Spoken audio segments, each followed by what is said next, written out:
বেটাডিনৰ curing temperature 170 degree ৰাখা উচিত আৰু ইয়াৰ স্পেচিফিক গ্ৰেভিটি 1.20 মেইনটেইন কৰিব পাৰিলে ভাল হয়। Thank U.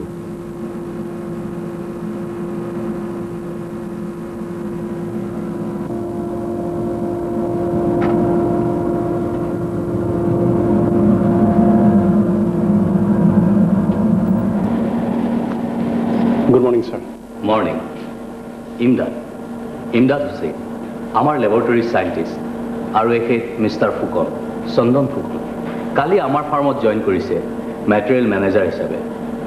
ইমদাদ বায়োকেমিষ্ট্ৰি ষ্টুডেণ্ট আছিল, ক্ৰিকেটত অলৰাউণ্ডাৰ। এখেত আছে কাৰণেই আমি এটা ক্ৰিকেট টিম কৰিছোঁ।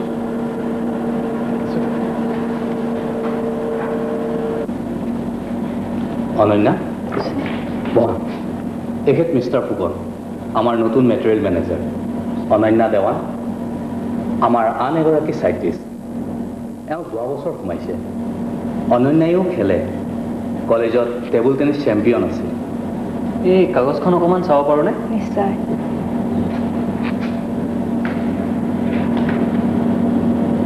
সেয়া HR 6217 টিপিকেল প্ৰপাৰ্টিজ বিলাক।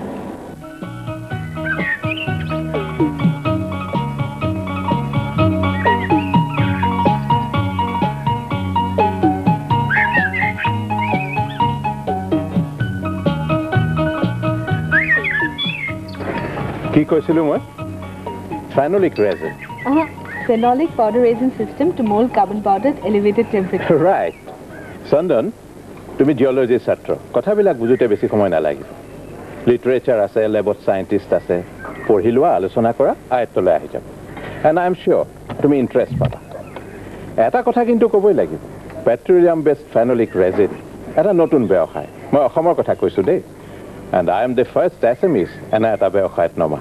ড্যাডিয়ে চান্স পালে এই কথা কয় দেই। কথাখিনি ক'বলগীয়া কথাইতো। ইমদাদ অনন্যাহঁতক তুমি লগ পাইছাই। Very well educated youth. মোৰ ল্যাবৰেটৰীত কাম কৰি do বৰ হ্যাপি। এই যে তুমি অলপ আগতে সুধিলা HR 6217 কথা। ইমদাদ হতে তোমাক খুব ভালকৈ বুজাই দিব। ইয়াৰ ইউজ ক'ত হয়, ইয়াৰ সায়েন্টিফিক নাম কি। The use of Hylac HR 6217 in the manufacture of cinema art carbons, which imparts better strength and low gas permeability. এই ভাই মুখস্থ কৰি থৈছে। Production manager, marketing manager, material manager, এইবিলাকৰ আগত কেতিয়াবা জনাটো দেখুৱাব লাগে। শুনিলা নহয় চন্দন? এডমিনিষ্ট্ৰেশ্যনত থাকিবলৈ হ'লে, I mean এক্সিকিউটিভ পোষ্টত থাকিবলৈ হ'লে, তুমি কিমান বেছি জানা এইটো আচল কথা নহয়। কিন্তু তুমি কিমান বেছি জনাটো দেখুৱাব পাৰা এইটোহে আচল কথা। Am I right, Eva darling?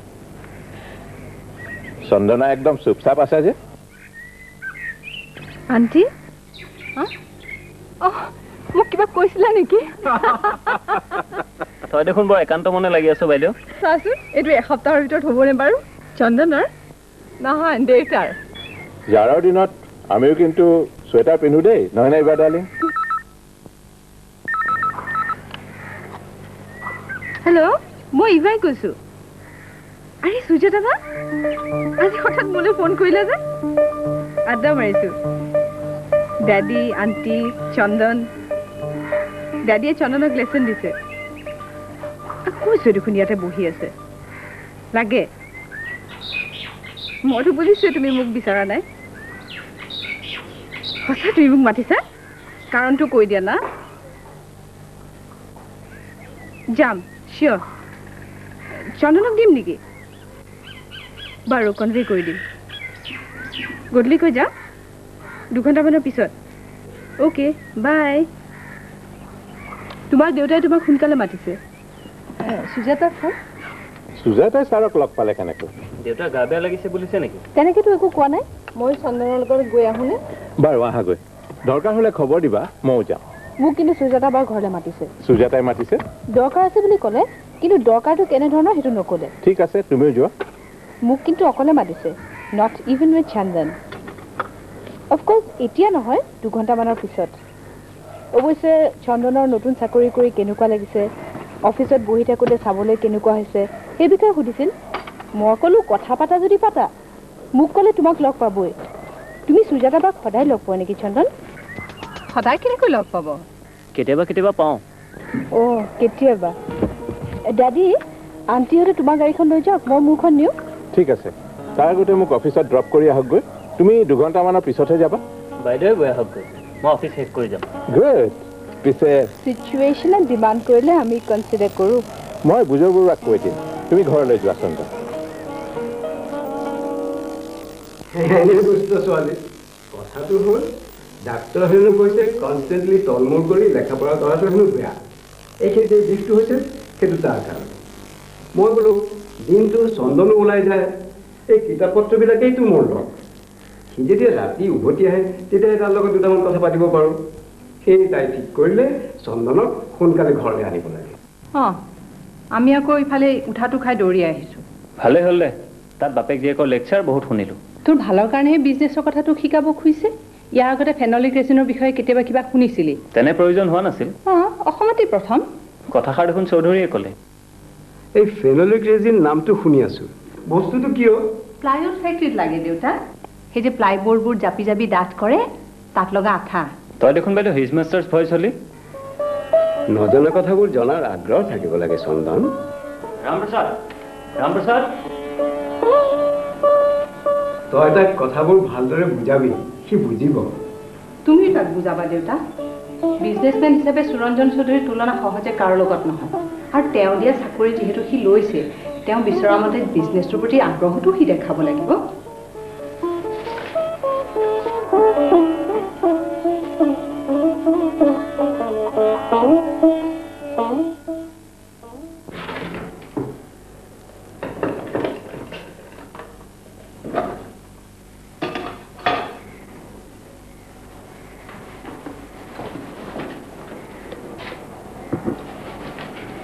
Ramprasad কেনি গ'ল এইমাত্ৰ দোকানলৈ গৈছে লাগে যদি মাতি দিওঁ নালাগে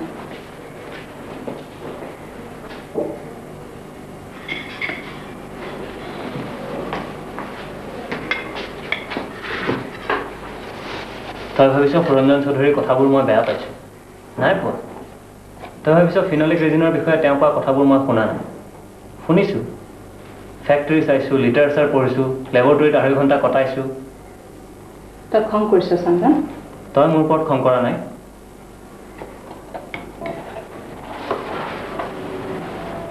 শুন চন্দন তই বেয়া পালেও সুৰঞ্জন চৌধুৰী মোৰ স্বামী মই অতি সুস্থ মগজেৰে তেওঁক বিয়া কৰাইছোঁ তেজৰ সম্পৰ্ক নাথাকিলেও এই ভাই মাকৰ পৰা বিচৰাখিনি মই তাইক দিব লাগিব আৰু তই তোৰ প্ৰতিটো খোজতে সাফল্য মই বিচাৰোঁ মই কি কৰিব লাগে তই কৈ নিদিয় কিয় তই মোৰ ওপৰত আস্থা ৰাখ তেনেকৈ কথাবোৰ নকবিচোন তই বিশ্বাস কৰনে বিৰুৰ আগত মই তোক বুকু ফিন্দাই থিয় কৰাব খোজো বিৰুদাক আমাৰ মাজলৈ নাটানিবি বাইদেউ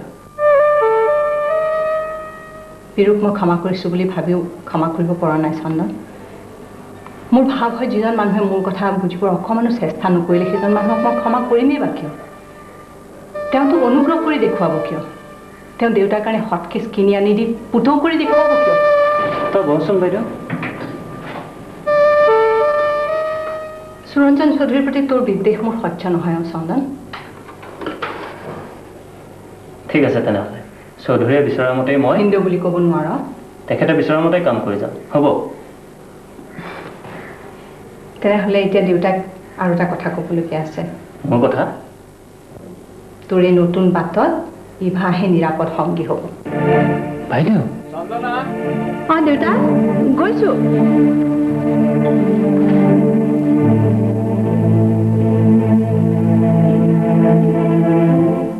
কি হ'ল দেউতা বৰ ইণ্টাৰেষ্টিং কথা চন্দনো কুমাৰ চন্দন দেউতাই মাতিছে তো কি হ'ল কোৱাচোন ৰকো তই আকৌ উভতি যোৱাৰ কিবা টাইম দি আহিছ নেকি নাই দিয়া কথাটো হ'ল কি জান ঐ তই থিয় হৈ থাকিলি যে ক'ৰবাত যাবলগীয়া আছে নেকি লৰালৰিকে আগতে কোৱাচোন তুমি কিয় মাতিছিলা অধিকাৰী আহিছিল অধিকাৰী যে সেই text book production and distribution কমিটিৰ চেয়াৰমেন চন্দনী কথাটো জানে তোক কৈছে চাগে নাই কোৱা তাত তোৰ লগত কথা পাতিবলৈ সুবিধা পাওঁ ক'ত এই হ'ব মানে কি হ'ল অধিকাৰী এদিন আহিছিল সেই কিতাপত নাম ছপোৱাৰ কথাটো লৈ ক্ষমা বিচাৰি মই বোলো আপোনালোকৰ কাৰো বিৰুদ্ধেতো মোৰ ব্যক্তিগত কোনো যুঁজ নাই মোৰ যুঁজ আপোনালোকে গঢ়িব খোজা সেই লেতেৰা ছিষ্টেমটোৰ বিৰুদ্ধে গতিকে মুখৰ কথাত ক্ষমা কৰাৰ কোনো প্ৰশ্ন নুঠে সেইকাৰণে বোলে সেইখন চিঠি দিছে ক্ষমা বিচাৰি হা এইবাৰ ডাকত দিছে কায়দাকে লিখিছে উই মে প্লিজ বি ফৰগিভেন আৰু তাৰ আগতে কি লিখিছে জানো with reference to our discussion held on the 3rd of this month at your residence we may please be forgiven for the mistake done by this office due to oversight শুনি দিছে ভাষা oversight কিন্তু মোৰ নাম তেওঁলোকে screening কমিটিত কেনেকৈ সোমাই দিলে তাৰ কোনো উত্তৰ নাই মই জড়িত নথকা সত্ত্বেও মোৰ নামটো কিতাপবিলাকত ছপা হ'বলৈ কেনেকৈ পালে তাৰ কোনো উত্তৰ নাই সুৰঞ্জনে মোক অনুৰোধ কৰিছিল এই বিষয়ে আগ নাবাঢ়িবলৈ সকলোতে সুৰঞ্জন চৌধুৰী তুমি কি উত্তৰ দিবা তই সুৰঞ্জনক কৈ দিবি অধিকাৰীহঁতে বেকা বাট লৈছে গতিকে মই তেওঁৰ অনুৰোধ ৰাখিব নোৱাৰিলোঁ এইবোৰ কথা লাগি থাকি কি হ'ব দেউতা অন্যায়ৰ প্ৰতিবাদ কোনোবাই কৰিবই লাগিব মই সদায় কৰি আহিছোঁ আৰু কবিগুৰুৰ দৰে ময়ো কওঁ যদি তোৰ ডাক শুনে কেউ না আসে তবে একলা চলৰে অধিকাৰীৰ লগত যুঁজিলে বাইদেৱে আকৌ বেয়া পাব পাৰে তই ভাবিছ নেকি মই তোৰ ঠাট্টা বুজি পোৱা নাই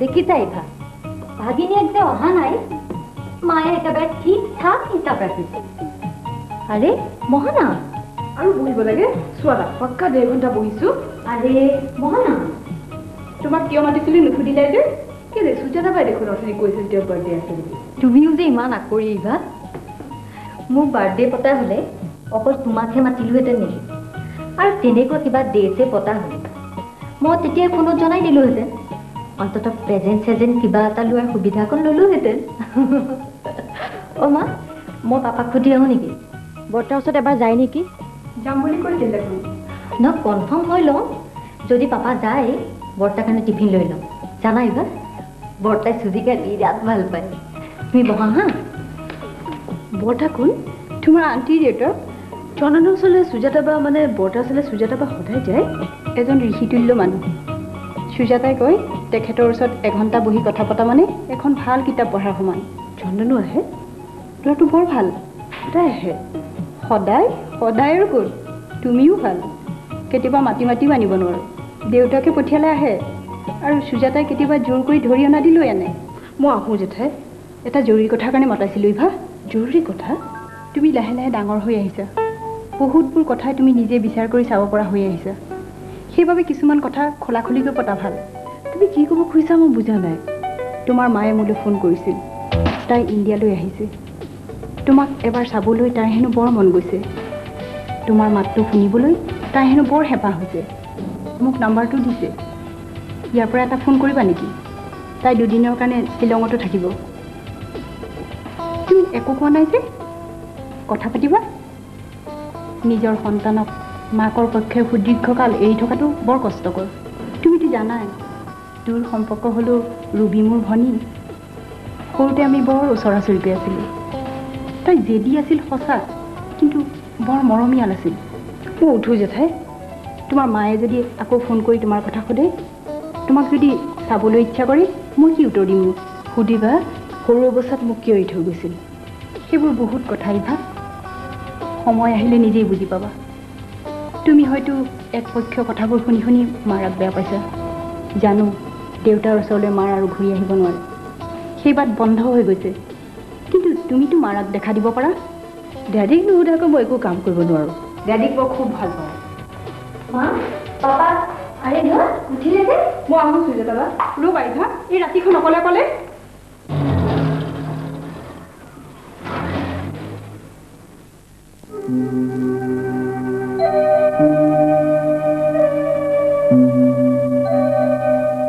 ইভাৰ কথা কৈ যদি মই কিবা দুখ কৰিছিলোঁ তুমি মোক বেয়া নাপাবা দেউতা আৰু চন্দন তোকো কৈছোঁ মই ভাবিছিলোঁ মোৰ কথাবোৰ সদায় তই ভালকৈয়ে ল'বি তই যেতিয়া ডাঙৰ হ'লি পঢ়া শুনা কৰি বহুত কিবা কিবি জনা হ'লি নিজৰ ভৱিষ্যত নিজে গঢ়িব পৰা হ'লি এইবোৰ কথা মোৰ মনলৈ অহাই নাছিল তই খং নকৰিবি চন্দনা তাক সি বিচৰা বাটেৰে যাবলৈ দে এৰা তুমি ঠিকেই কৈছা দেউতা মই কি ভুল কৰিছিলোঁ জানা সেই যে সৰুতে স্কুললৈ যাওঁতে তাক হাতত ধৰি বাট দেখুৱাই লৈ গৈছিলোঁ আজিও তেনেকৈ লৈ যাব পাৰিম বুলি ভাবিছিলোঁ কথাবোৰ তই দুখেৰে কৈছ দুখ মোৰ কি দুখ থাকিব পাৰে দেউতা আৰু দুখ কৰিবলগীয়া আছেই বাকী কেৱল চৌধুৰীৰ আগত গৰ্ব কৰি কৈছিলোঁ চন্দনে মোৰ কথা নেপেলায় মই যদি ইভাগ বিয়া কৰাবলৈ কওঁ সি কৰাব এতিয়া চৌধুৰীক কিবা এটা মিছা কথা ক'ব লাগিব আৰু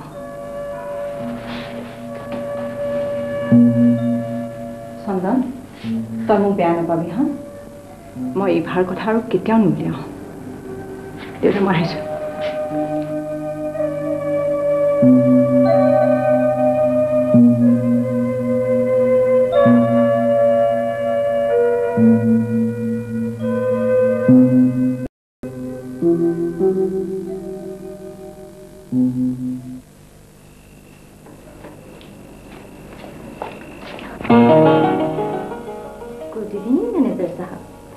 দৰ্শন ক্ৰমাৎ দুৰ্লভ হৈ যোৱা দেখি মই নিজেই চাই যাব লাগিল ৰামপ্ৰসাদ ৰামপ্ৰসাদ ওচৰ ঘৰতে তাৰ সমবয়সীয়া এটা আছে তাতে আড্ডা মাৰি আছে গৈ চাগে দে বৰ্তালে আনিছো স্পেচিয়েল চুজি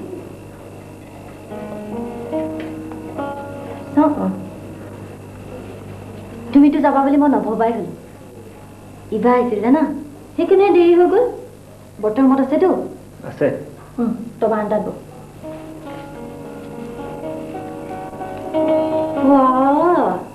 কি কহিম কথাই পাতিব নোখোজো এই কি হ'ল ইয়াতে বহা মই বৰ্তাক চুজিখিনি খুৱাই থৈ বৰ্তা বৰ্তা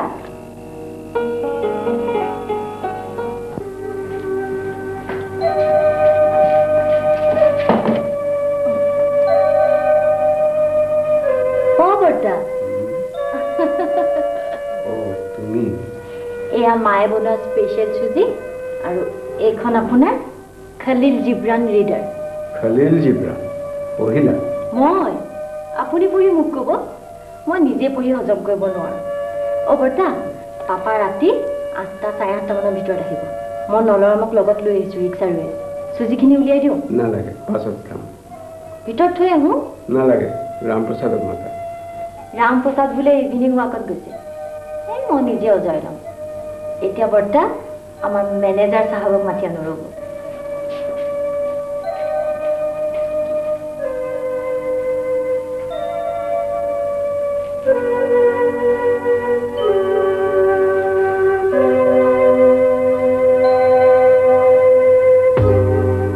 Your children are not your children.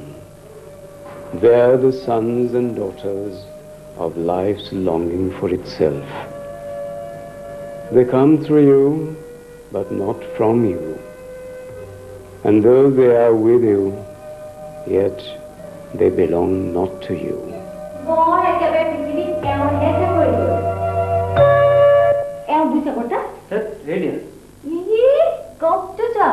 দেখিছে বৰ্তা কথাই পাতিব নোখোজে বুজিছে বৰ্তা এই কিতাপখন তুমি ক'ত পালা কিনিলো স্পিৰিটছ ৰিবেলিয়াছ চিক্ৰেটছ অফ হাৰ্টছ আৰু টিয়াৰ্ছ এণ্ড লাফটাৰ এই তিনিখন কিতাপ ইয়াত কম্পাইল কৰা আছে কিন্তু অন চিলড্ৰেন নামৰ কবিতাটো ইয়াত নাই মোৰ আকৌ জিব্ৰান বুলিলে সেই কবিতাটোলৈ মনত পৰে মই যে আজিকালি খলিল জিব্ৰান পঢ়ি ভাল পাওঁ তুমি কেনেকৈ জানিলা মই আকৌ নাজানিম কিয় বৰ্তা মোৰ দেৰি হ'ল মই ঘৰলৈ যাওঁ চন্দন আৰে চন্দন আকৌ গ'ল ক'লৈ বৰ্তা ৰামপ্ৰসাদটো নাই আৰু চন্দনে যে আপোনাক চাহ কৰি খুৱাব তাৰ কোনো আশা নাই মই চাহ একাপ কৰি আনি দিওঁ নাই নাই তুমি চাহ কৰিব নালাগে মোৰ যদি চাহ খাবৰ মন যায় ৰামপ্ৰসাদক মতাই আনিম সিয়ে চাহ কৰি দিব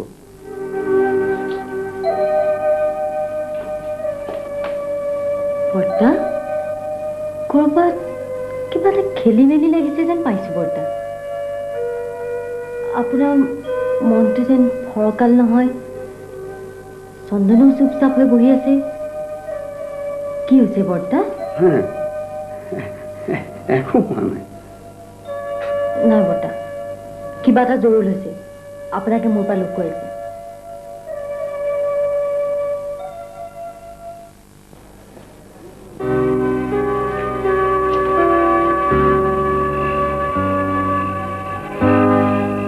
তোমালোকৰ কিবা এটা হৈছে চন্দন, খুলি কোৱা না।